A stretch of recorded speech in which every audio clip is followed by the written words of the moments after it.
Okay, solve natin itong problem na to. So, a 25-meter diameter circle intersects another circle of unknown diameter.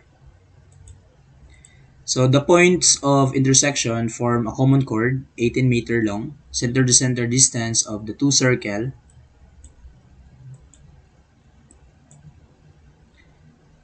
is 17. So, find the radius of the other circle. Okay. So, bali dito, meron daw tayong 25-meter diameter na circle. So, kumbaga, yung radius niya is kalahati ng 25. So, we have 12.5 na. So, parang ganito. So, may circle tayo dito. Yung radius niya is 12.5.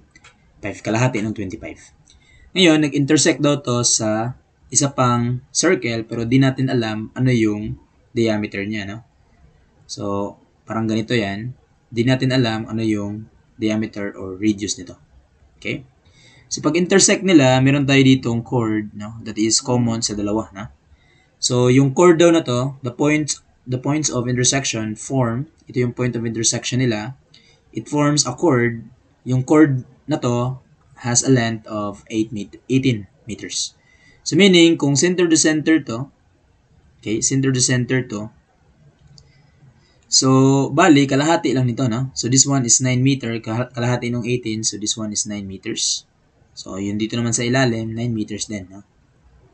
So, given din yung mga center-to-center distance ng dalawang circle, so, kumbaga, if I assume ito yung center A, then ito center B, so yung distance daw ng AB, yung center-to-center distance is also given, 17. So, yung tanong, ano daw yung radius ng circle na to? Okay? Ano daw yung radius ng circle na yan? Okay. So, ano daw to? Ito yung tanong. So, para ma-solve natin to, so we know that the radius ng circle na to is 12.5. Diba? So, alam natin na 12.5 yan. So, meaning, masasolve natin yung angle dito, sa triangle na to. Tama na? So, sabihin ko that is theta. So, yung theta, it's very obvious. Pwede mong gamitin lahat ng function dito na kasi, hindi pala na. Kasi yung 17 is yung AB. So, yung pwede mo lang is yung 9 tsaka yung 12.5. So, it would be sine. So, dito ko na lang ilagay. So, makita natin na yung sine.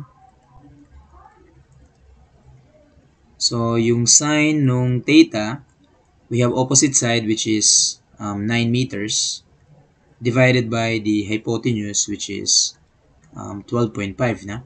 So, therefore, masolve natin yung theta, that is just tangent inverse nung 9. Sine inverse. Chief sine inverse nung 9 divide 12.5.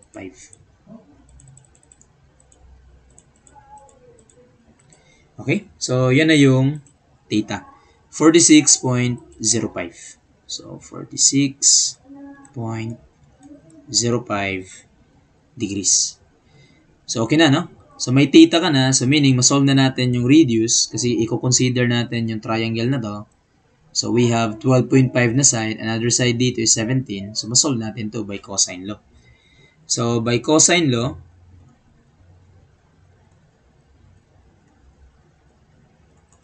so we have r squared. So, that is equal sa 12.5 squared plus 17 squared minus twice nung dalawa, yung 12.5 tsaka yung 17. Na? Then, cosine nung opposite angle nung r. So, we have theta which is 46.05. So, therefore, masolve natin yung r. So, using our calculator, so we can now calculate the value of r. So, r is just x squared.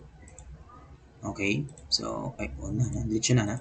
So, we have 12.5 squared plus 17 squared minus twice nung 12.5 tsaka yung 17. Na?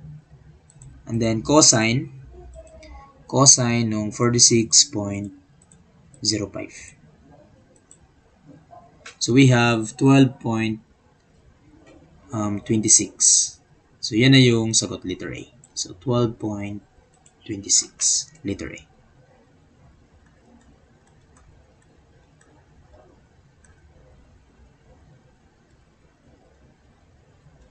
So, the answer is letter A. Okay, so I think that's it, na? So, see you sa next na video. Thank you.